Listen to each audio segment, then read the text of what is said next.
Good afternoon, everyone. It's Tuesday, and it's day 6 of our family friendly fun of Who's Been Easter Egged. It started off with me dropping an Easter egg outside someone's house and having a picture to guess whose house it is, and now it's turned into a banjo dueling contest. And today it's My Pet Has Got Talent. And have we seen talent? Well, that's questionable, but we have seen people enjoying their pets, and we've seen even some pretend pets walking around someone's living room as well. We've seen dogs enjoying being dogs and their owners having fun with them. And we've seen cats enjoying themselves, really.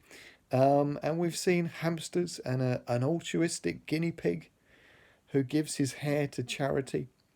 So we've been encouraged, haven't we? We've been blessed with enjoyment today and celebration. And one comment was, "I so much love my church family," and that is true, isn't it? We have got a wonderful, loving, fun-loving, genuine, enthusiastic church family. And have we seen any talent? Well, yes and no. But that word talent reminds me of one of the parables that Jesus told. And we find it in Matthew 25. And it's in between two other stories that he shared as well. Jesus is talking about his return when the Son of Man comes again on the day of judgment. Um, and he was telling two stories, either as a warning or you can take them as an encouragement. So hopefully we hear them as an encouragement, because the parable of the talents is sandwiched in between the parable of the 10 virgins and the story of the separation of the sheep and goats, all to paint a picture of how we should be right now and what will happen when Jesus returns. And so the parable of the 10 virgins is where 5 were ready for the groom's return because they had spare oil, extra oil, so they were able to keep their lamps burning. And then the other 5, sadly, because Jesus was a lot of or the groom, sorry, we know it's Jesus. The groom was a long time coming, that they all fell asleep, and even the wise ones fell asleep. But the wise ones had extra oil when they woke up, whereas the foolish ones, they didn't have any spare oil, and so they had to run off and buy some extra oil. And by the time they got back, this is sadly what happened to them. They said, "Sir, sir, open the door for us." But he replied, "I tell you the truth, I don't know you. Therefore keep watch, because you do not know the day or the hour." So in all of this, what does having extra oil mean? Well, the oil signifies the Holy Spirit. As we well know, the Bible keeps on mentioning the oil and the Holy Spirit together.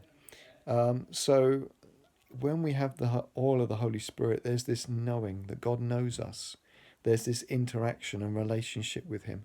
So the first part Jesus is saying is that, will I know you? Will there be an ongoing relationship with me, so that when I return, I can genuinely say, I know you? And then the second part is the parable of the talents. Now, the talent here means a sum of money, an investment. And why did one of the servants who was given the least money, why did he not invest it and go for it? Why did he hide it? Well, we're given the reason for that is that he said to his master, "I knew that you are a hard man, harvesting where you have not sown and gathering where you have not scattered seed. So I was afraid and went out and hid your talent in the ground. See, here is what belongs to you."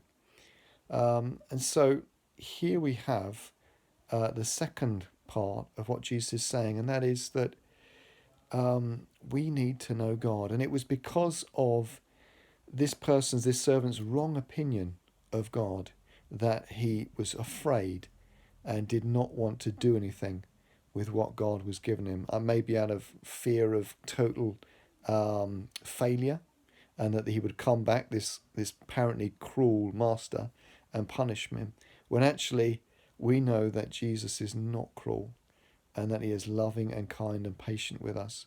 And he wants us to go for it, to go all out in our sharing of the talent that he has given us, and that talent is our relationship with him. Remember the first bit, we need to know him, to be filled with the Spirit and with meaning and ongoing relationship with him. The second is to know him as well as him knowing us, and to realize his love for us, and that we can risk things, that we can step out, knowing that he is patient and kind and for us. And the third part of it is the separation from the sheep and the goats.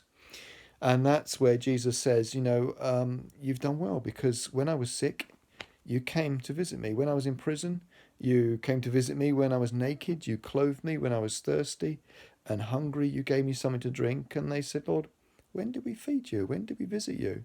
When did we care for you? And Jesus says, I tell you the truth, whatever you did for one of the least of these brothers of mine, you did it for me. And that's what you do at the Green. You look after one another. You take care of one another. And so be encouraged that when Jesus returns, he will know you. You will know him. And he will be pleased with what you're doing because you're walking in his love, in his encouragement. God bless you guys.